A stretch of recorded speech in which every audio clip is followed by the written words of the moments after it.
Throughout history, various cultures have practiced extreme forms of punishment, each with its own terrifying methods. Here's a look at some of the most brutal and unusual ones, ranked from least to most agonizing. Yubitsum. A ritual within the Yakuza, yubitsum involves cutting off a portion of the little finger as a sign of atonement for a mistake. This act symbolizes deep remorse and a plea for forgiveness. While painful, it's not life-threatening, making it one of the milder punishments on this list. Bastinado. This method involves striking the soles of the feet with a rod, cord, or lash. The goal is to inflict intense pain without causing permanent injury, though excessive force could leave the victim unable to walk. It's a form of punishment that prioritizes suffering over fatality. Pitch capping, a cruel practice where hot tar or pitch is poured into a conical paper cap, which is then placed on the victim's head. Once cooled, the cap is violently ripped off, tearing away skin and tissue. While not always fatal, infections often led to a slow, agonizing death. Elephant's foot. Used primarily in Asia, this execution method involved crushing the victim with an elephant. In its merciful form, the elephant would swiftly crush the head. However, some rulers preferred a prolonged spectacle, ordering the elephant to trample non-vital body parts first, extending the victim's suffering before delivering the final, fatal blow. Pinna cullii. In ancient Rome, those guilty of patricide faced pinna cullii, being sewn into a sack with live animals, a dog, snake, monkey, and chicken, and thrown into water. The combination of suffocation, animal attacks, and drowning made this a uniquely horrifying death. Roman decimation. A military punishment where a group of soldiers, found guilty of cowardice or mutiny, was divided into groups of 10. One soldier from each group was randomly selected and executed by the others, often through stoning or stabbing. The survivors were then forced to camp outside the fort, vulnerable to attacks. Blowing from a gun. The victim is tied to the mouth of a cannon, which is then fired. The explosion results in instant death, with body parts scattered violently. While gruesome, the victim likely feels little due to the speed of the execution. Basil II's blind journey. After capturing 15,000 Bulgarians, Emperor Basil II blinded 99 out of every 100 prisoners, leaving the 100th with one eye to lead them home. The psychological trauma and physical suffering were immense, with reports claiming the Bulgarian Tsar died of shock upon seeing his blinded army. Castor oil poop barrels. Victims were forced to drink excessive amounts of castor oil, causing uncontrollable diarrhea. They were then confined in a barrel, left to suffer in their own waste. If they didn't confess, they could drown in their own filth. Immurement.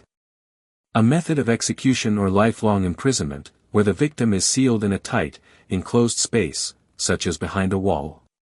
If used as execution, they were left to starve; if as imprisonment, they received minimal food, enduring a slow, isolated death. The rack. The victim is stretched on a wooden frame, their limbs pulled in opposite directions. This caused excruciating pain, dislocated joints, and torn ligaments. Often used for interrogation, it could also be a slow, agonizing execution. Tarring and feathering.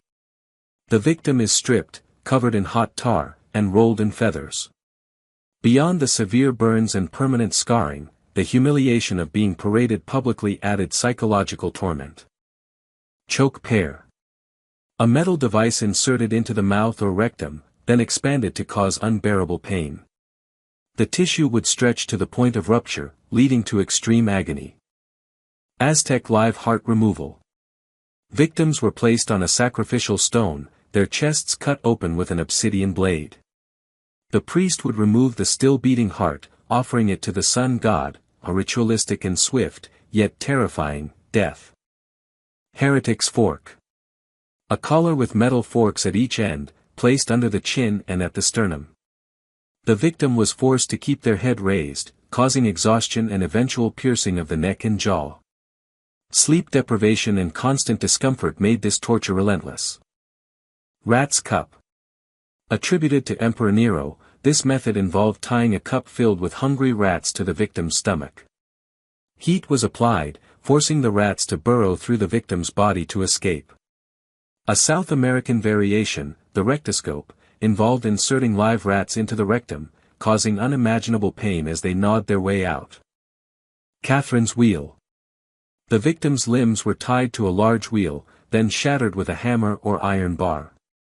The broken body was left on display, often resulting in a slow death from starvation or exposure. Boiling alive.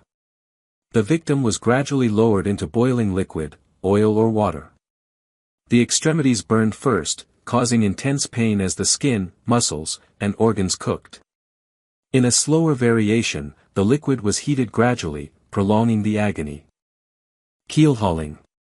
A maritime punishment where the victim was dragged underwater from one side of the ship to the other, passing beneath the keel. The sharp barnacles and rusted hull often caused fatal injuries, but if the victim survived, the process was repeated until death. Sawing.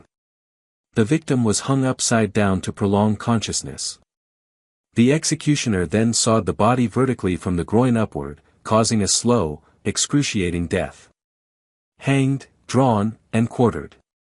Reserved for traders in medieval Britain, this involved dragging the victim to the execution site, partially hanging them, then disemboweling and beheading. The body was quartered, with parts displayed publicly as a warning. Glastration. A glass rod was inserted into the urethra and shattered with a hammer, causing internal lacerations.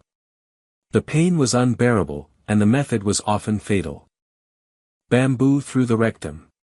A bamboo shoot was inserted into the victim's rectum and left to grow. As the bamboo expanded, it caused extreme internal pain, sometimes emerging from the other end of the body. Spanish donkey. A sharp wooden device the victim was forced to straddle, with weights attached to their feet. The pressure caused severe injuries to the legs and spine, eventually ripping the body apart. Brazen bull. A metal bull statue was heated from below while the victim was locked inside. The intense heat caused unbearable pain, and the victim's screams were amplified through pipes, mimicking the sound of a bull. The steam exiting the bull's nose added to the horrific spectacle. Impalement. The victim was placed on a sharp stake, often positioned to avoid immediate fatal injury. They were forced to support their own weight on their toes, slowly slipping further onto the stake as exhaustion set in. The Judas chair was a variation, where the victim was lowered onto a pyramid-shaped seat, gradually tearing them apart. Flaying. The victim's skin was removed while they were still alive. This slow, meticulous process caused extreme pain and shock, often leading to death from blood loss or infection. Executioners used boiling water or other methods to make the skin easier to peel. Blood eagle. A Viking ritual where the victim's ribs were cut from the spine and spread like wings. The lungs were pulled through the openings, causing a slow, agonizing death.